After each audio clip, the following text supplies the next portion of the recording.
Мектептерге телефондорду алып келүүгө окуучуларга тыюу салыныш керек. Бул туурасында бүгүн парламентте ар кандай маселелер каралып жаткан учурда Өнүгүү прогресс фракциясынын депутаты Алтынбек Жунус уулу көтөрүп чыкты. Белгилүү болгондой, соңку учурларда өспүрүмдөр арасында өзүн өзү өлтүрүүгө баргандар көбөйдү. Алардын негизги себептери катары виртуалдык оюндар айтыла баштады.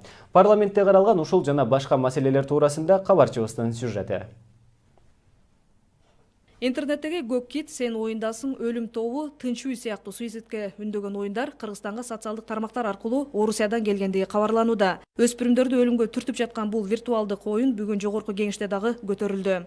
Өнүгүү прогресс фракциясынын депутаты Алтынбек Жунус уулунун айтымында өспүрүмдөр уюлдук телефондорун максатсыз пайдаланып жатышат. Расмий маалыматтарга караганда соңку 1 ай ичинде эле өлкөдө 16 өспүрүм жанын кыйды. Кыргызстанда соңку күндөрү өмүрүн кыйган балдардын өлүмү менен мунун байланышы болушу мүмкүн деген божомолдор дагы айтыла баштады.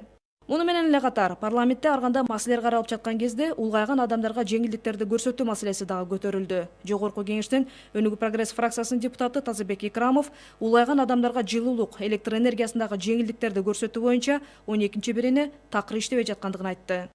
Мамлекеттик кызматта иштеген пенсионерлерге ушуларга керек болсо ачык айкын канча пенсияларын билгизип, керек болсо 1 бөлүп же керек болсо 2 бөлүп, кааласа ай сайын ала тургандай кылып туруп буларга шарт түзүшүбүз керек. Эл өкүлдөрүнүн түйшөлткөн дагы бир маселе Газпром берген убадасын аткарабы же аткарбайбы деген суроо болду. Парламентарий Зиядин Жамалдинов 2014-жылы өлкөнү газ тармагын Газпром компаниясына берип жатканда бир топ жакшы келишимдер түзүлүп, бир катар мыкты убадалар берилгендигин айтты. Тилекке каршы алардын көбү азыркыга чейин өз деңгээлинде аткарылбай жатат. Изат Шугуралиева, Бекжан Камзаев, Сентябрь.